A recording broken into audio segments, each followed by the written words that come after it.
The fluorescent lights above me seemed to pulse with the rhythm of my racing heart, each flicker sending another wave of terror through my already trembling body. I could not breathe. The air felt thick, poisonous, like trying to inhale through wet concrete. My hands shook uncontrollably as I gripped the metal shopping cart, my knuckles white against the chrome handle, desperate for something solid to anchor me to reality. This was not supposed to happen. Not today. Not here in the middle of Target, surrounded by the mundane chaos of weekend shoppers and crying children. I had been doing so well managing my anxiety for months.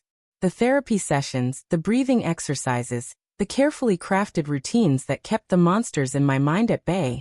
They had all been working. Until this moment, when my body decided to revolt against me in the most public, humiliating way possible. Brielle, I whispered, my voice barely audible over the sound of my own heartbeat thundering in my ears. I think I am having an attack. Brielle Martinez had been my best friend since our sophomore year of college. We had met in a statistics class that neither of us wanted to take, bonding over our shared hatred of numbers and our mutual love of late-night pizza runs. She was the one who held my hair back when I was sick from too much cheap wine. She was the one who drove me to the emergency room when I broke my wrist falling off my bike. She was supposed to be my person, my safe harbor in the storm of life. But as I stood there in aisle 7, drowning in my own panic, watching her face transform from concern to something else entirely, I realized that maybe I had never really known her at all. Instead of rushing to my side, instead of asking what I needed, instead of being the friend I had been to her countless times before, Brielle did something that would haunt me for weeks to come. She pulled out her phone. "Girl, if you are going to freak out, at least wait until we are near the wine aisle," she said with a laugh that sounded like breaking glass. "I need content for my story." The words hit me like physical blows. Content. She was turning my suffering into content. My vision blurred even more as I watched her hold up her phone, angling it to get the best shot of my breakdown.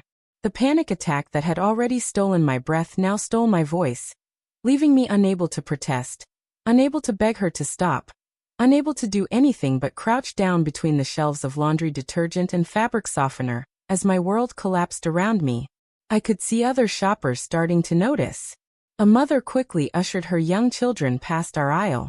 An elderly man paused, looking like he wanted to help but unsure of what to do. A teenager pointed and whispered to her friend. And through it all, Brielle kept filming, occasionally adding commentary that made my skin crawl.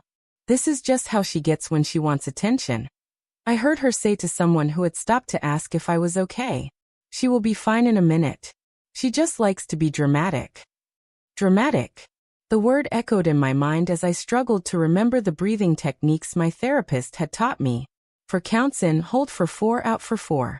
But my lungs refused to cooperate, each attempt at breath feeling like trying to inflate a balloon with a hole in it. 20 minutes. That is how long the attack lasted.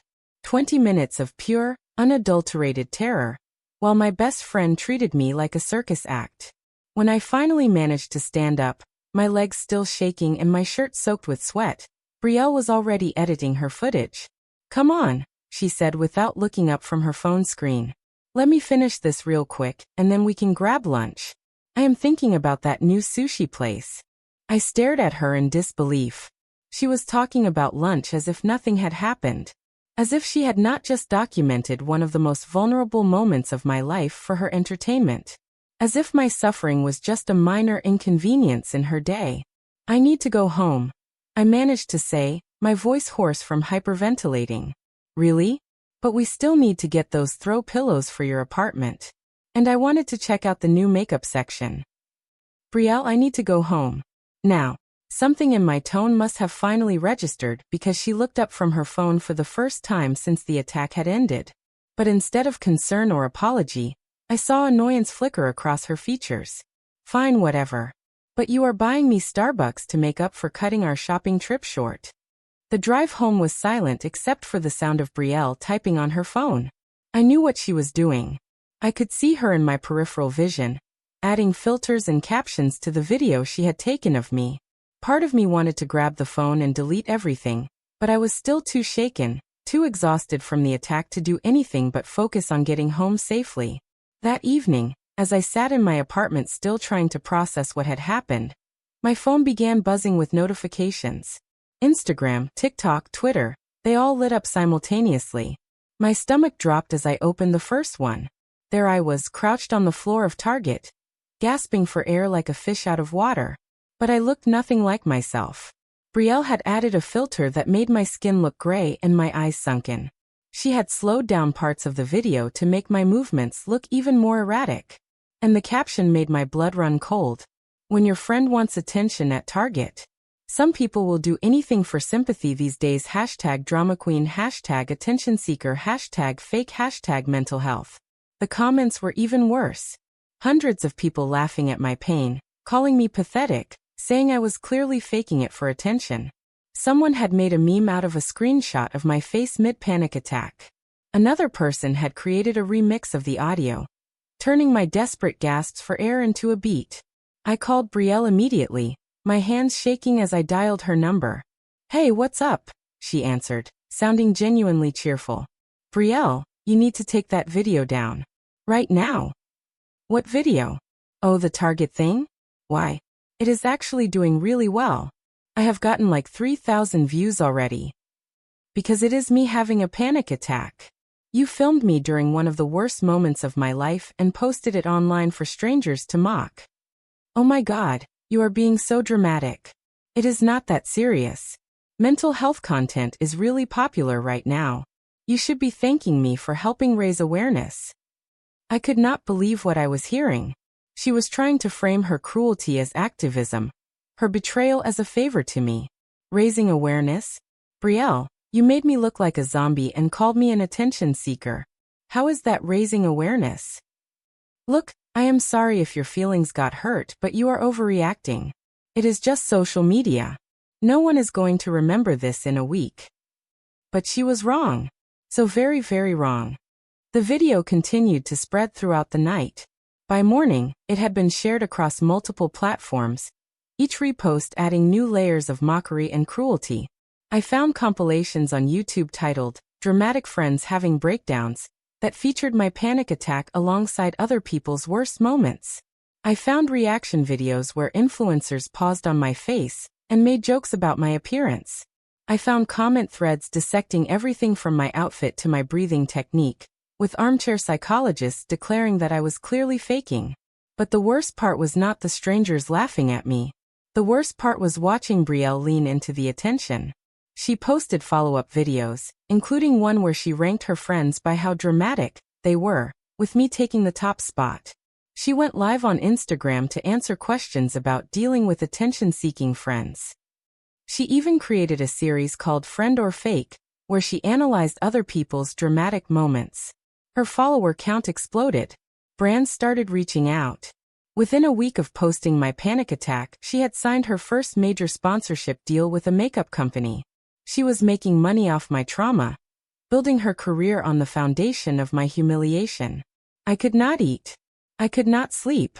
I could not leave my apartment without wondering if someone would recognize me as that girl from the panic attack video.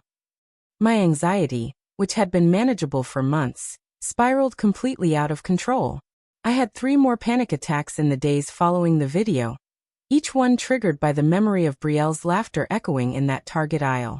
My therapist squeezed me in for an emergency session. "What Brielle did was a profound violation of your trust and your privacy," Dr. Chen said, her usually calm voice tinged with anger. "What you experienced was not just a panic attack. It was a trauma response to being betrayed by someone you trusted during your most vulnerable moment." But maybe she was right, I said, the words tasting bitter in my mouth. Maybe I was being dramatic. Maybe I do seek attention when I have attacks. No. Dr. Chen's voice was firm. Panic attacks are real, serious medical events. They are not performances or bids for attention.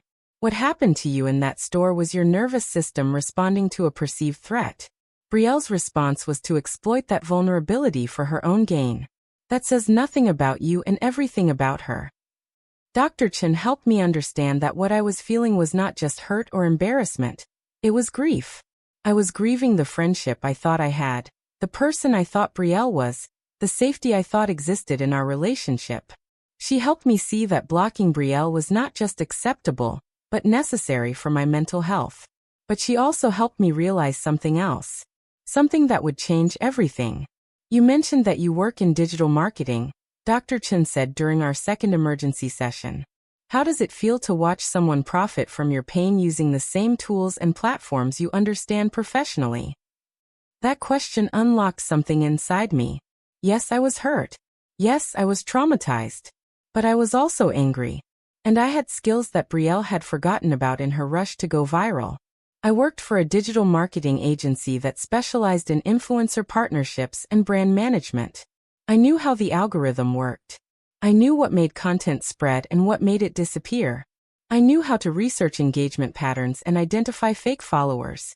Most importantly, I knew how quickly the internet could turn on someone when presented with the right information at the right time. Brielle thought she was clever, but she had made several crucial mistakes. First, she had posted the video without my consent, which violated several platform policies that she was apparently unaware of.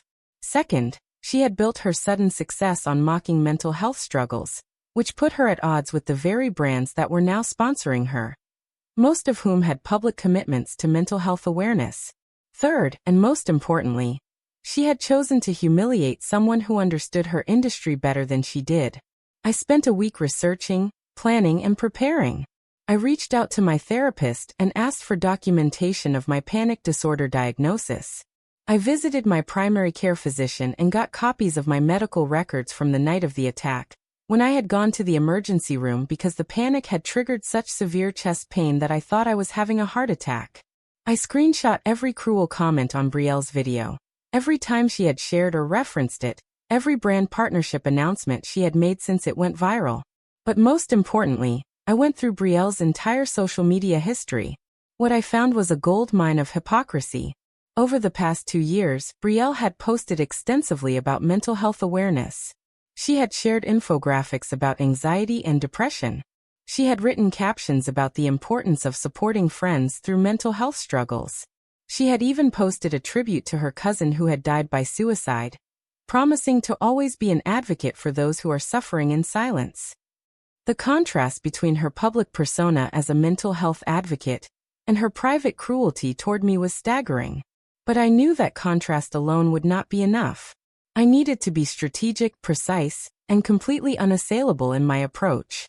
I created a video response, not a reaction video full of tears and anger. Those were easy to dismiss. Instead, I created a carefully structured, fact-based presentation that laid out exactly what had happened and why it mattered. I started with a trigger warning and a clear statement about my intentions. I was not looking for revenge or trying to destroy anyone's career. I was sharing my story to raise awareness about mental health stigma and the very real harm that comes from mocking people who are struggling. Then I showed the evidence. The original video Brielle had posted, alongside medical documentation of my panic disorder. Screenshots of her mental health advocacy posts next to screenshots of comments calling me pathetic and fake. Comments she had liked and responded to encouragingly. A timeline showing how her follower count and brand partnerships had grown directly following her decision to mock my mental health crisis. I did not call her names. I did not attack her appearance or her character. I simply presented the facts and let viewers draw their own conclusions. The video was 15 minutes long. I had learned from working with influencers that attention spans were short, but this story needed context to be properly understood. I broke it into chapters with clear timestamps so people could navigate to the parts most relevant to them. I included resources for mental health support and information about panic disorders. I made sure that even if people came for the drama, they would leave with education. I posted it on a Tuesday morning at 10 a.m. Optimal timing for maximum reach based on my analysis of platform algorithms. I used strategic hashtags that would help the video find the right audience without triggering spam filters. I shared it with mental health advocacy accounts I had connections with through work, asking them to amplify it if they felt it was valuable. Then I waited. The response was immediate and overwhelming. Within 6 hours, my video had more views than Brielle's original post. The comments were filled with people sharing their own stories of mental health stigma, thanking me for speaking out, and expressing outrage at how I had been treated. But more importantly, people started digging deeper into Brielle's content. They found the patterns I had documented, and more that I had missed. They discovered that she had a history of making fun of people's struggles while simultaneously posting about compassion and kindness. They found instances where she had mocked other friends' mental health, body image issues, and personal struggles, always framing it as just joking or helping them not take themselves so seriously.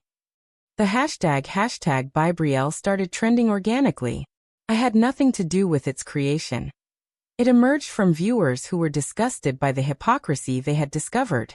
People began sharing the video with their own commentary, and each share brought more attention to the discrepancy between Brielle's public image and her private actions. The brands noticed. Brielle's first sponsorship was with a makeup company that had recently launched a mental health awareness campaign. When the video reached their social media team, they immediately launched an investigation into their new partner. Within 24 hours, they had terminated her contract and issued a public statement about their commitment to supporting mental health rather than exploiting it. Other brands followed suit. A clothing company that had been in talks with her for a summer campaign pulled out. A wellness app that had featured her in their influencer program removed all her content. A local business that had hired her for promotional events canceled her upcoming appearances. But Brielle was not going down without a fight. She posted a response video the day after mine went viral. It was everything I had expected: deflection, victimization, and shallow apologies that took no real responsibility. She claimed that I was obsessed with her and had taken things out of context. She said that her video had been just a joke, and that I was being way too sensitive about the whole situation. She tried to frame herself as the victim of a cancel culture mob, claiming that people were attacking her for one mistake and destroying her career over a misunderstanding. She posted a series of Instagram stories showing herself crying, talking about how the backlash was affecting her mental health, the irony of which was lost on no one. But her response only made things worse. People could see through the manipulation. Mental health advocates who had initially been willing to give her the benefit of the doubt were appalled by her refusal to take genuine accountability. Her attempts to claim victim status, while minimizing the harm she had caused, only served to highlight the exact pattern of behavior that people were criticizing. The internet is not always a force for good, but sometimes it gets things exactly right. The response to Brielle's non-apology was swift and decisive. Her remaining sponsors dropped her. Her talent agency released a statement saying they were parting ways with her. Even her university's Alumni Association quietly removed her from their Rising Star feature after receiving hundreds of complaints. 3 weeks after my video was posted, Brielle attempted a final comeback with a 3-part apology series. The videos were clearly professionally produced, probably paid for with the money she had made from exploiting my panic attack. She claimed to have done the work and learned from her mistakes, but the apologies rang hollow because they focused more on how the backlash had affected her than on the harm she had caused me. In the videos, she talked about going to therapy after only 2 weeks, reading books about mental health. She held up 3 self-help books she had clearly just purchased, and really understanding how her actions had hurt me. But she still could not bring herself to acknowledge the full scope of what she had done. She still framed it as a moment of poor judgment, rather than a deliberate choice to exploit someone's suffering for personal gain. The comment sections on her apology videos told the story of her failed rehabilitation. People pointed out that she had been given multiple opportunities to apologize privately before my video was posted, opportunities she had ignored. They highlighted that her first instinct had been to double down and attack me further rather than take responsibility.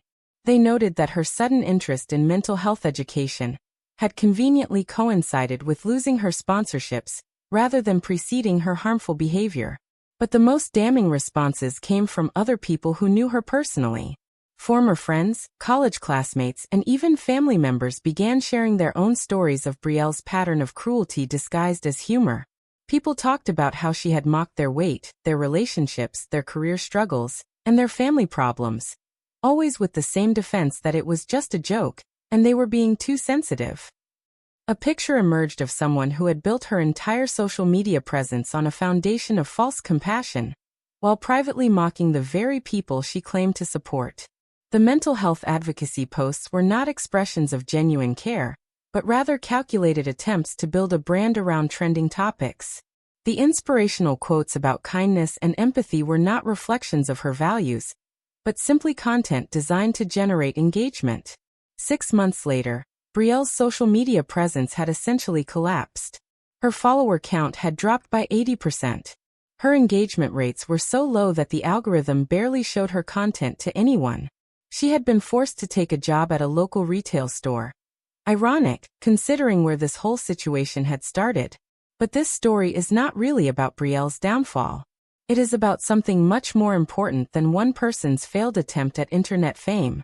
In the months following the video, I received thousands of messages from people sharing their own experiences with mental health stigma. People told me about panic attacks they had hidden from friends and family out of fear of being judged. They shared stories of being mocked, dismissed, or misunderstood when they tried to open up about their struggles. They thanked me for giving them language to describe why certain responses to mental health crises were harmful rather than helpful. Mental health organizations reached out asking me to speak at events and participate in awareness campaigns. I started volunteering with a nonprofit that provides support to people experiencing anxiety and panic disorders.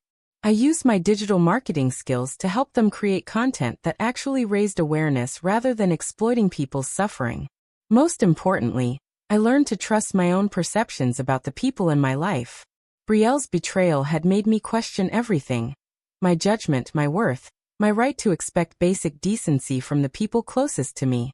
But the response to my video showed me that most people do understand the difference between supporting someone and exploiting them.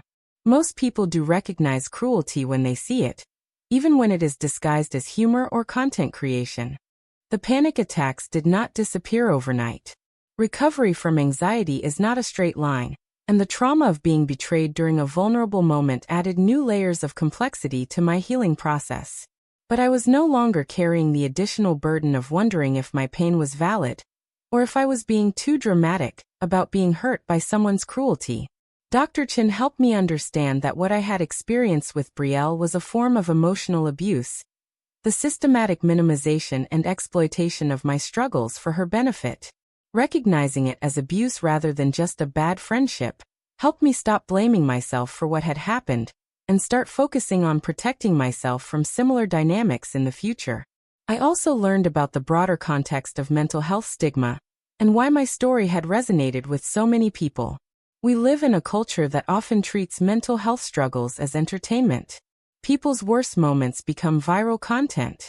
Genuine suffering gets reduced to memes and reaction videos. The line between raising awareness and exploiting vulnerability has become increasingly blurred in the attention economy of social media. But we also live in a time when people are becoming more aware of these dynamics and more willing to call them out. The response to Brielle's video and my subsequent response showed that audiences can distinguish between genuine advocacy and performative cruelty.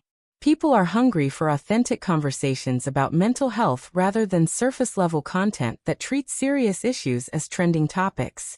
The experience taught me that sometimes the most powerful response to cruelty is not anger or revenge, but simply truth. I did not need to destroy Brielle. I just needed to show people who she really was behind the carefully curated image she had created. The internet did the rest because most people, when presented with clear evidence of hypocrisy and harm, will choose to support the victim rather than the perpetrator.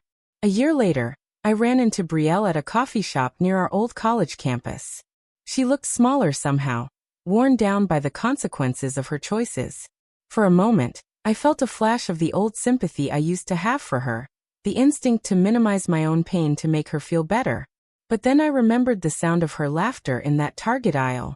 I remembered the feeling of gasping for air while she angled her phone for a better shot. I remembered the comments calling me pathetic while she liked and responded to them encouragingly. I remembered the weeks of sleepless nights and additional panic attacks triggered by her betrayal. She saw me and approached hesitantly, clearly hoping for some kind of reconciliation that would help rehabilitate her image. "Hey," she said, her voice uncertain. "I have been thinking about reaching out. I know things got really complicated, and I just wanted to say that I am sorry it all went so far." Even in her apology, She could not take full responsibility. It was not that she was sorry for what she had done. She was sorry that there had been consequences. She was not acknowledging the harm she had caused. She was minimizing it as things getting complicated, rather than her making deliberate choices to mock and exploit my suffering. I accept your apology, I said, meaning it. Not because she deserved forgiveness, but because I deserved peace. But I want you to know that what you did was not a mistake or a misunderstanding. You made a conscious choice to film me during a panic attack and post it online for entertainment. You made a conscious choice to profit from my trauma. Those were not accidents, and they were not jokes. They were cruel, calculated decisions that caused real harm. She started to protest, to fall back into the same patterns of deflection and minimization that had characterized all her previous apologies. I know you probably do not want to hear this, I continued, but I hope you understand someday that accountability is not the same thing as attack. People holding you responsible for your actions is not the same thing as cancel culture or mob mentality. Sometimes consequences are just consequences, and learning to accept them is the only way to actually grow from mistakes. I left her standing there and walked away, feeling lighter than I had in months. Not because I had gotten revenge or because she had suffered, but because I had finally been able to say what I needed to say without anger or bitterness clouding my words. The experience changed how I approach relationships and how I understand my own worth. I learned to recognize the red flags I had missed with Brielle. The way she always needed to be the center of attention. The way she dismissed other people's feelings when they conflicted with her entertainment. The way she turned other people's struggles into content for her own benefit. I learned to value friends who show up during difficult moments rather than those who perform friendship only when it is convenient or beneficial for them. I learned the difference between people who support your healing and people who exploit your pain. Most importantly, I learned that my mental health struggles do not make me weak, dramatic, or attention-seeking. They make me human. Today, I work as a consultant helping mental health organizations develop digital strategies that actually serve their communities rather than just generating engagement. I speak at conferences about the intersection of social media and mental health stigma. I have built a life and career around turning my worst experience into something that helps other people avoid similar harm. Brielle's video of my panic attack is still out there somewhere in the vast archives of the internet. But it has been largely drowned out by the thousands of videos, articles, and posts that people created in response to my story. What was meant to be documentation of my humiliation became the foundation for conversations about empathy, accountability, and the real cost of treating people's pain as entertainment. The panic attacks still happen sometimes. Anxiety does not disappear just because you get justice or tell your story or help other people. But when they do happen, I am surrounded by people who understand that my struggles are not performances, who know the difference between supporting someone and exploiting them, who would never dream of turning my worst moments into their content. I learned that betrayal might steal your breath temporarily, but speaking your truth gives it back stronger than ever. I learned that sometimes the most powerful thing you can do is simply refuse to let someone else define your story. I learned that the internet, for all its cruelty and chaos, can still be a place where truth matters, and where people will choose empathy over entertainment when given the choice. Most importantly, I learned that panic attacks are not weakness, and mocking them is not humor. They are serious medical events that deserve compassion, understanding, and support. Anyone who treats them as anything less reveals far more about their own character than about the person who is struggling. Brielle mocked my panic attack, thinking she could turn my pain into her profit. Instead, she handed me the tools I needed to reclaim my story and help thousands of other people reclaim theirs. Sometimes the worst betrayals become the foundation for the most important work of your life. My breath came back, and it is stronger than ever.